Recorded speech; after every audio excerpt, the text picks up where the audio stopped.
지난 일주일 동안 어떤 이슈들이 있었을까요? 주목해볼 만한 뉴스를 골라서 깊이 있게 얘기해보는 시간입니다. 김원식 시사평론가 함께했습니다. 안녕하십니까? 안녕하세요. 네, 안녕하십니까? 네. 자, 코로나가 극성을 부렸던 일주일이었습니다. 지난 한 주 동안 어떤 이슈들이 있었습니까? 네, 이 코로나로 인해서 많은 이슈가 있었지만 그 가운데에서도 음주운전에 영향을 미쳤다라는 이슈가 있었습니다. 사실 월목이라고 하는 평일에 음주운전이 많았고요. 시간대를 보면은 오전 6시에서 오후 18시까지 주로 낮에 음주를 하고 이제 운전을 했던 그런 사례들이 많았습니다. 아무래도 코로나19 때문에 밤에 술을 마음대로 못 먹기 때문에 아마 낮에 술을 많이 드시는 것 같은데 음주운전까지 하는 비율이 높다고 하니까 좀 각별한 주의가 필요해 보였습니다. 예, 아무리 코로나라도 음주운전은 밤에도 낮에도 하면 안 되는 것 같습니다. 그렇습니다. 자, 오늘 음주운전 얘기를 좀 해보려고 합니다. 얼마 전에 구로구의회의 한 의원이 음주운전을 하다가 경찰에 적발됐습니다. 해당 의원은 술을 마신 뒤 마스크도 쓰지 않은 채 거리를 활보하기도 했는데요. 영상을 보고 나서 이야기 나눠보겠습니다. 일명 노마스크로 길거리를 활보합니다. 일행과 부둥켜 안는가 하면 헤어지기 아쉬웠는지 떠나는 일행을 쫓아가기도 합니다.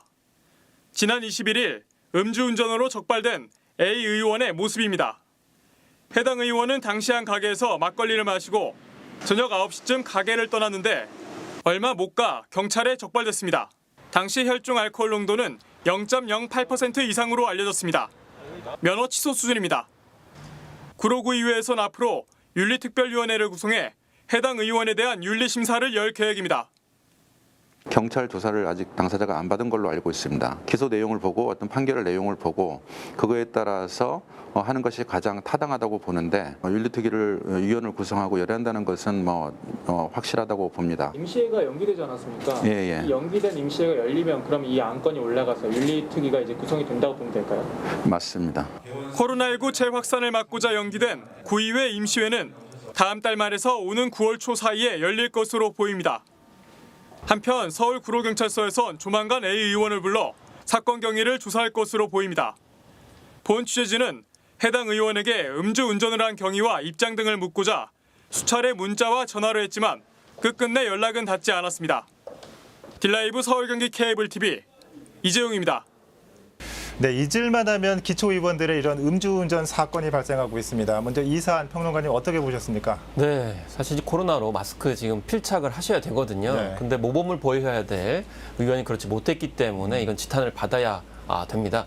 근데 왜 이런 심리들이 이제 발동을 하냐면 대부분 이제 자기 동네라고 생각하기 때문에 이런 심리가 나오는 것 같아요. 기초의회 의원 같은 경우에는 아무래도 좀 좁은 지자체 범위 내에서 활동을 하시던 분들이 이제 선출되는 경우가 많기 때문에 좀 이렇게 음주운전도 잦고 또 문제를 많이 일으키는 것 같습니다. 그렇지만 이 음주운전 같은 경우에는 알코올 혈중 농도가 0.08 이상 되게 되면 이제 면허 취소 수준이 이제 되거든요. 그래서 엄격하게 적용을 하고 있기 때문에요.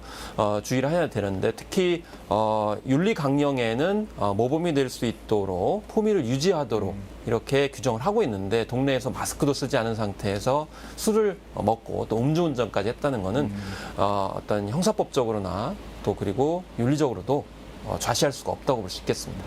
네, 이런 기초의원들의 음주 문제, 어제 오늘 일이 아닌데 작년에는 강남구에서 음주운전 사고 문제도 있었다고요? 네, 그렇습니다. 일단 이관수 강남구 의회 의원이었는데요. 네. 이 의원 같은 경우에는 3차례나 적발이 됐어요. 2007, 2008, 2020년. 처음이 이렇게 아니었군요. 예, 3번이기 때문에 징역 2년에 집행유예 3년의 이제 선고를 받았습니다. 그래서 결국 강남구 의회에서 이제 제명이 되는 그런 사례가 됐는데 사실 이게 기초의회 의원 같은 경우에는 행정안전부의 통계에 따르면은 전국적으로 한 4, 5천만 원 정도의 연봉까지 받는 상황이거든요. 근데 지금 과연 그에 상응하는 전문성을 발휘하고 있느냐? 그렇지 않은 지적들이 상당히 많이 있고요. 그렇지 않다고 그러면 도덕 윤리적으로 또 모범적인 어떤 행태를 보여야 되는데 그렇지도 못하는 그런 상황이거든요.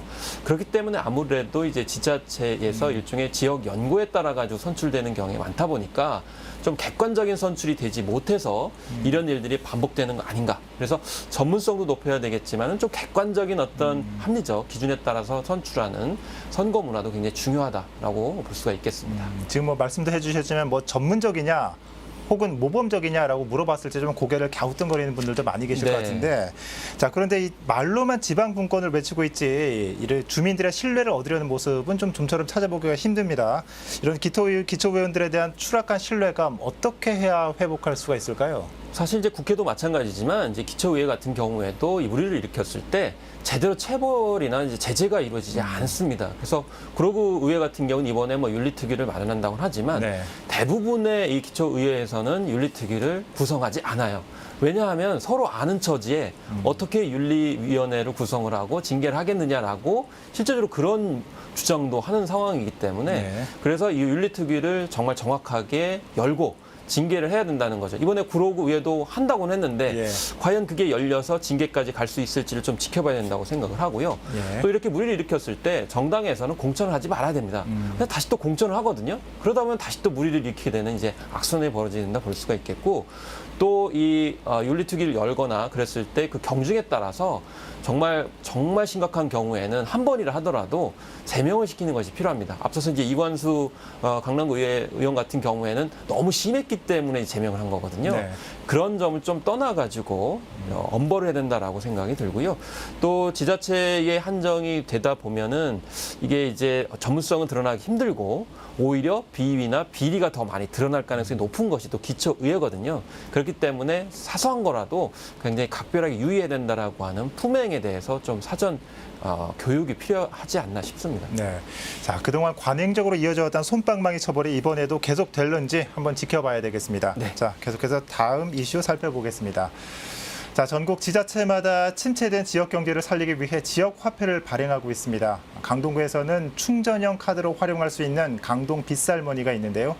과연 지역 화폐가 지역 경제 활성화에 어떤 도움이 되는지 영상을 보고 나서 평론가님과 얘기 나눠보겠습니다. 강동구가 카드형 지역 화폐인 강동 빗살머니의 충전, 결제 데이터를 분석했습니다. 지난해 7월 말부터 약 9개월간 강동 빗살머니에 충전된 금액은 모두 183억 원. 이 가운데 82%, 150억 원이 강동구에서 사용됐습니다. 지난해 11월부터는 매달 10억 원 이상 결제액이 발생해 강동 빗살머니가 지역 경제 활성화에 효과가 있었다고 구는 분석했습니다. 업종별로는 의식주와 교육, 의료 분야에서 사용이 돋보였습니다. 지역별로 살펴보면 명일동과 길동, 고덕동의 특정 소수 가맹점에서 결제가 많이 발생했습니다. 특히 타 지역민들의 이용도 높았는데 송파와 강남, 하남시 등 지역 외부에서 충전된 금액이 14억 원에 달했고 결제 금액은 11억 원으로 분석됐습니다. 연령대별로는 10대는 학원과 독서실, 20대는 병원, 음식점 등이 높았고 30대는 산후조리원에 집중됐습니다. 40대는 학원과 의료비, 50대와 60대는 농수축산물점에서 이용이 두드러졌습니다. 강동구는 이번 분석을 토대로 주민과 소상공인을 위한 맞춤형 운영 방안을 마련해 나가겠다고 밝혔습니다. 한편 또 다른 지역 화폐인 강동사랑 상품권은 오는 10월까지 분석이 마무리돼 발표될 예정입니다. 들라이브 서울 경기 케이블 TV 박선아입니다. 네, 영상에서 강동 빗살머니를 봤는데 각 지역마다 다른 이름으로 이런 지역 화폐들이 활용되고 있습니다. 먼저 지역 화폐 개념과 원리에 대해서 좀 간단하게 짚어주시죠. 네, 그렇습니다. 사실 이제 뭐 전국적으로 가맹점을 위시로 한 프랜차이즈점이 많다 보니까 지역에 소비를 하게 되면 그게 이제 서울 중앙점으로 가게 되거든요. 그러다 보니까 지역에 좀 돈이 돌게 하자라는 것이 지역 화폐 개념입니다. 그런데 이 강동 빗살머니 같은 경우는 어떤 점이 다르냐면은 그 전에 이 지역 화폐 같은 경우에는 주로 스마트폰을 통해 가지고 앱을 내려받고 예. 이제 그것을 설치를 해야만이 작동할 수 있었다 보니까 좀 어려움을 많이 겪으시는 분들이 많았습니다.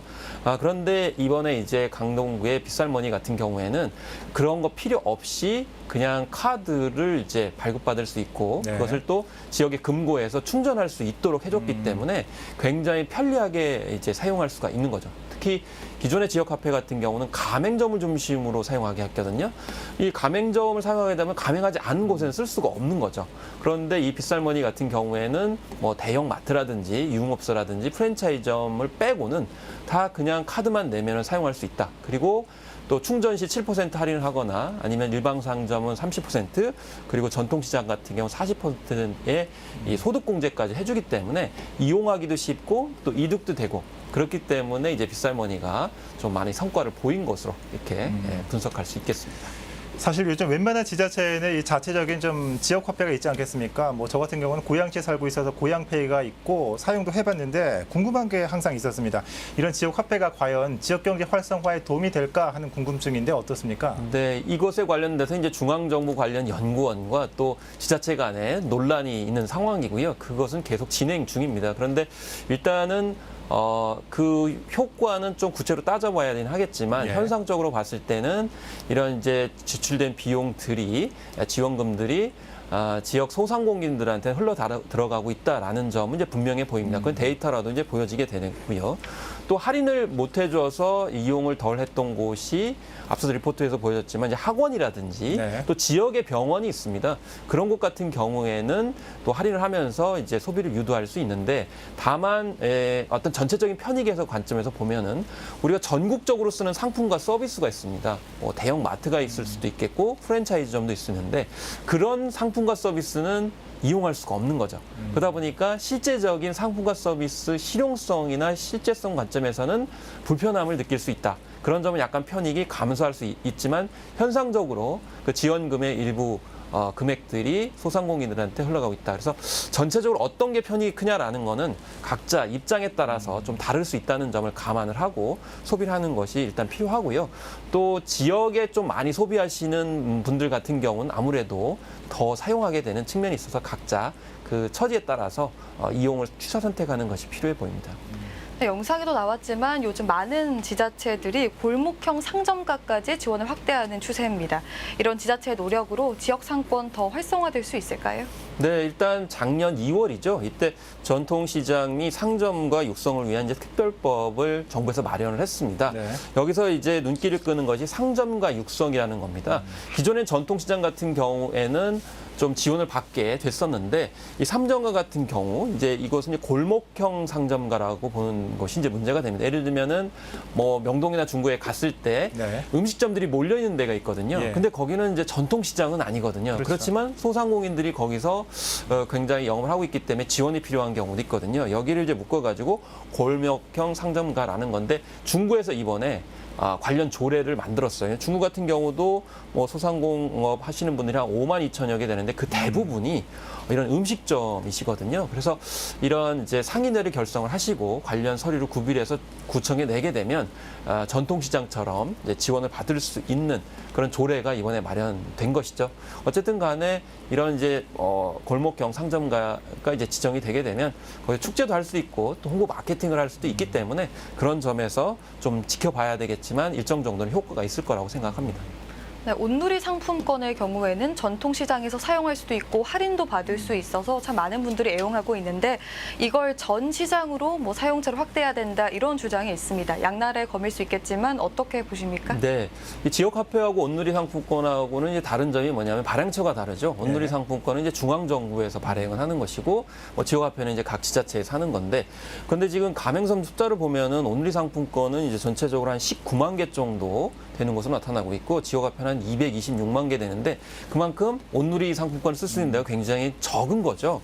근데 그 이유가 도소매업이라든지 뭐 용역형 점포가 30개 미만인 경우에는 이게 이제 해당이 안 되는 그런 상황이기 때문에 그런 점에서 좀 이 기준을 좀 낮춰달라 네. 이렇게 요구를 많이 하고 있는 거죠.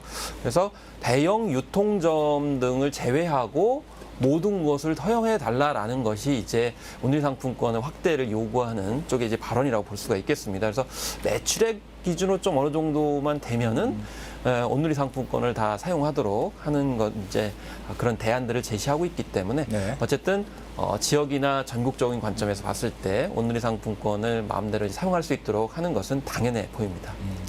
한편으로는 이런 코로나 시대에 좀 이렇게 조금 더 맞춤형 전략도 필요해 보이는데 어떻습니까? 기존의 지역 화폐나 지역 상권 살리기 정책에는 어떤 보완점이 필요하다고 보십니까? 네, 사실 이 온누리 상품권 같은 경우를 말씀드렸지만 지금 현재 온라인 쇼핑 같은 경우가 이제 활성화가 많이 되고 있는 상황이거든요. 네. 그런데 이제 생각을 해보셔야 될 게 온라인 쇼핑 같은 경우는 아무래도 젊은 세대에 강합니다.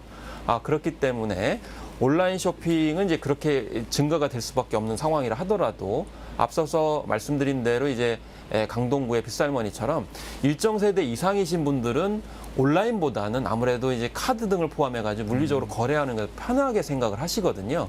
그런 분들이 활성화될 수 있도록 조치가 해야 된다. 그리고 이제 지역 골목 상권에 가시는 분들을 한 번 더, 두세 번 더 갈 수 있도록 인센티브를 주는 것이 훨씬 더 필요하다. 그래서 시대적 대세에 따르는 것도 있지만 기존의 쇼핑 패턴에 익숙하신 분들을 어떻게 더 장려할 것인가 여기에 초점을 맞춰서 각종 이제 지불 수단 등을 고민하는 것도 매우 필요해 보입니다. 네, 잘 알겠습니다. 자, 이 코로나 시대, 더 나아가서 이 포스트 코로나 시대, 이 많은 것이 달라져야 할 것이고 또 지역 상권과 이런 정책들도 예외는 아닐 겁니다.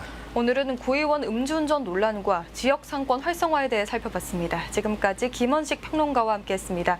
오늘 말씀 잘 들었습니다. 고맙습니다. 네, 감사합니다.